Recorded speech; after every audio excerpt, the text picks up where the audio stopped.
यहाँ पर एक आईपीओ जो आने वाला है उनके मैनेजमेंट से रूबरू कराते हैं आपको। कैपिटल स्मॉल फाइनेंस बैंक के मैनेजमेंट हमारे साथ जुड़ गए हैं। स्वागत करती हूँ सर्वजीत सिंह शर्मा जो एमडी सीईओ है और मुनीश जैन ईडी और CFO capital small finance bank. आप दोनों का स्वागत है। और 7 तारीख से खुल रहा है आईपीओ। और चलिए, तो पहला सवाल तो मुझे यही जानना होगा कि कैसे अलग हैं आप मौजूदा कंपेटिटर्स के मुकाबले सर? ऐसा है कि हम लोगों ने भारत का पहला स्मॉल फाइनेंस बैंक वो कैपिटल स्मॉल फाइनेंस बैंक ने शुरू किया था अप्रैल 24, 2016 में जी। और हम कन्वर्ट हुए, हम पहले भी एक बैंक ही थे, we were a local area bank जी। और जो हमारे दो डिफरेंशिएटर्स हैं, क्योंकि मेन जो प्रोडक्ट्स है बैंक के एसेट्स और लायबिलिटीज, डिपॉजिट्स या लोन, अगर हम दोनों की बात करें तो वो हम दोनों ही रिटेल फोकस है। हमारी ऑलमोस्ट 100% सिक्योर्ड लोन बुक है। और डिपॉजिट की अगर बात करें तो हम 97.9% हम डिपॉजिट है वो रिटेल है। और रिटेल में भी फर्दर इसको कट डाउन करें तो हम बहुत ही एक हेल्दी कासा मेंटेन करते हैं। और मैं ये शेयर करना चाहूँगा कि जो कॉस्ट ऑफ डिपॉजिट वो बहुत ही कम है। और हम लोग मैक्सिमम इंटरेस्ट जो सेविंग्स पे देते हैं वो 3.5% है।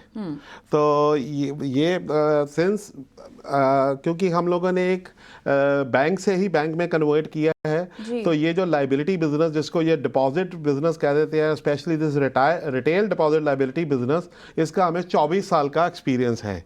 और हाँ जी, और लोन्स में जैसे मैंने आपको बताया हमारी ऑलमोस्ट 100% जो बुक है वो सिक्योर्ड लोन्स है। और इसमें एक और डिफरेंशिएटर कि हमारी एमएफआई बुक बिल्कुल नहीं है। We are not into MFI lending. Loan book पर ही सवाल पूछना चाहती हूँ जो कि सिक्योर्ड लेंडिंग में ही है, लेकिन आने वाले वक्त में भी ये इसी तरह का शेप रहेगा?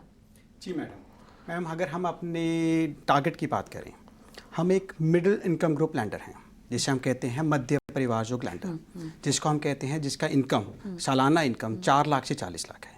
उसकी कोई भी फाइनेंशियल नीड है, उसकी लोन के प्रति कोई भी ज़रूरत है, हम उसको पूरा करते हैं। और हम बेसिकली एक लैंडर हैं जो उसको पैसा देते हैं उसको एंटरप्रेन्योर बनाने के लिए, उसको संयम सेल्फ सफिशिएंट बनाने के लिए। और हम फ्यूचर में भी अपने उस उद्देश्य की तरफ कायम रहेंगे। हमारा उद्देश्य है कि हम अपनी इंडिया के अंदर, हमारा सोचना है इंडिया ग्रोथ कर रहा है और middle income group is the biggest contributor. उस मिडिल इनकम ग्रुप के लिए they need to be specialised play. और हम समझते हैं we want to be middle income group specialist.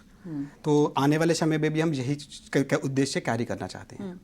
Sarvjeet sir, आप 523 करोड़ का टोटल आईपीओ साइज है, फ्रेश इशू लगभग 450 करोड़ का है, लेकिन इस फंड का इस्तेमाल कैसे करेंगे? ज्योग्राफीज में एक्सपेंशन को लेकर क्या योजना है, कुछ बताएं।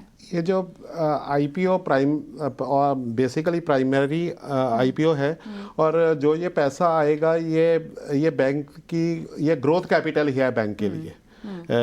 ये जो पूरा पैसा है वो बैंक की फ्यूचर ग्रोथ के लिए ही इस्तेमाल किया जाएगा। ओके हाँ। मुनीश जी, इमूवेबल टैंजिबल एसेट्स में लगभग 84% लोन्स लिंक्ड हैं इसके साथ, तो ये बताइए कि अब इसको लेकर क्या रणनीति होगी? एनपीए लेवल्स आने वाले वक्त में किस तरह से कम हो सकते हैं? मैडम, हम एक, जैसे आपको बताया, हम एक सिक्योर्ड लैंडर हैं। सिक्योर्ड लैंडर, हम अगर हमारी बुक देखेंगे 99.8% ऑफ हमारी बुक सिक्योर्ड बुक है। इस बुक के अंदर 84% प्लस बुक, 84% से ज़्यादा की बुक हमारी विद कोलैटरल है हमारे पास इमूवेबल प्रॉपर्टी के बारे में। हम बेसिकली 3 प्रोडक्ट्स में लैंडिंग में ज़्यादा काम करते हैं। उसको मैं कहना चाहूँगा एमएसएमई, जिसको हम कहते हैं व्यापार के लिए लोन, मॉर्गेज, जिसको हम कहते हैं घर बनाने के लिए जो प्रॉपर्टी के लिए लोन, तीसरा फार्म लोन, जिसको हम कहते हैं एग्रीकल्चर लोन। और तीनों ही प्रॉपर्टी से हम कोलैटरलाइज्ड बेस्ड लैंडर हैं। और हम गोइंग फॉरवर्ड भी हम middle income group based lending और कोलैटरलाइज्ड लैंडिंग ही करना चाहते हैं। इसके लिए मैं एक चीज़ और कहना चाहूँगा, हमारा जो लोन का ग्रोथ रेट रहा है, अगर मैं बात करूँ कोविड पीरियड के अंदर, हमने 21% ग्रोथ किया। और कोविड से पहले, जैसे मेरे को कई जानकारों ने कहा, उन्होंने एनालिस्ट ने कहा कि हमारा ग्रोथ 34.5% था। तो ये हमारी रणनीति आने वाले समय में भी इन्हीं 3 प्रोडक्ट्स पे कंसंट्रेटेड रहेगी।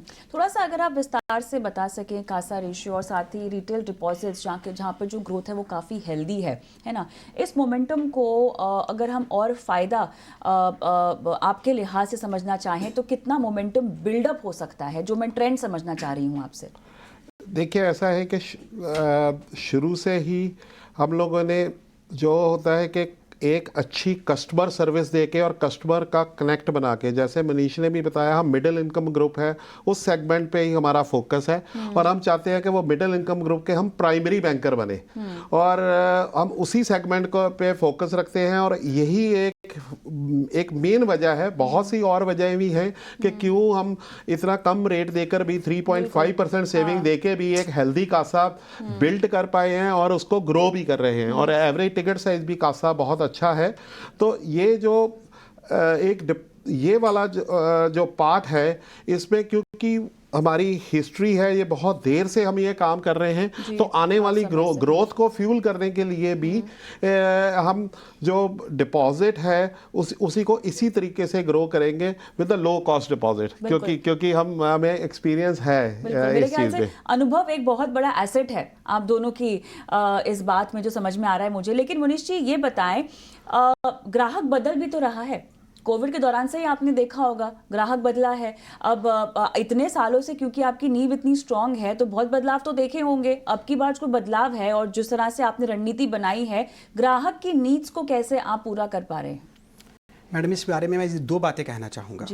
एक, अगर हम ग्राहक के बारे में देखें कि ग्राहक की जिसको हम कहते हैं कि रिटेंशन रेशो क्या है, कितना ग्राहक आपके साथ कैरी करता है, इसके बारे में बैंकिंग में एक रेशो यूज की जाती है जिसको हम कहते हैं रोल ओवर रेशो। उस रेशो का तात्पर्य है जब एक टर्म डिपॉजिट मेच्योरिटी पे आता है उसमें से कितने लोग आपके साथ कैरी फॉरवर्ड करते हैं। हमारा ये roll over ratio Covid period के बीच में भी 90% से ऊपर रहा, जो कस्टमर की स्टिकीनेस के बारे में बताता है। दूसरा, अगर हम बात करें कि ग्राहक की नीड्स के बारे में, हम अपने आप को समझते हैं कि हम कस्टमर को प्राइमरी बैंकर बनना चाहते हैं। उस उद्देश्य से उसकी जितनी भी फाइनेंशियल नीड्स हैं, चाहे वो लोन प्रोडक्ट के लिए हैं, चाहे वो डिपॉजिट प्रोडक्ट्स के लिए हैं, चाहे किसी और फाइनेंशियल प्रोडक्ट, किसी और फाइनेंशियल प्रोडक्ट से मेरा तात्पर्य है चाहे उसकी इंश्योरेंस प्रोडक्ट की नीड है, चाहे वो हेल्थ है, लाइफ है, जर्नल है, फॉर AD2 बिजनेस की नीड है, MTSS प्रोडक्ट की नीड है, 3-in-1 प्रोडक्ट की नीड है, लॉकर अकाउंट्स की नीड है।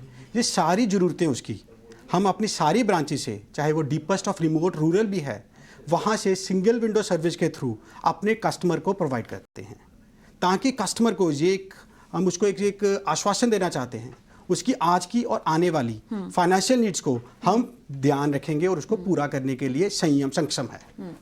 चलिए, और इसी के साथ ढेरों शुभकामनाएं आपको और बहुत बहुत धन्यवाद, समय निकाला आपने और बात की हमारे दर्शकों से आज। धन्यवाद। Thank you.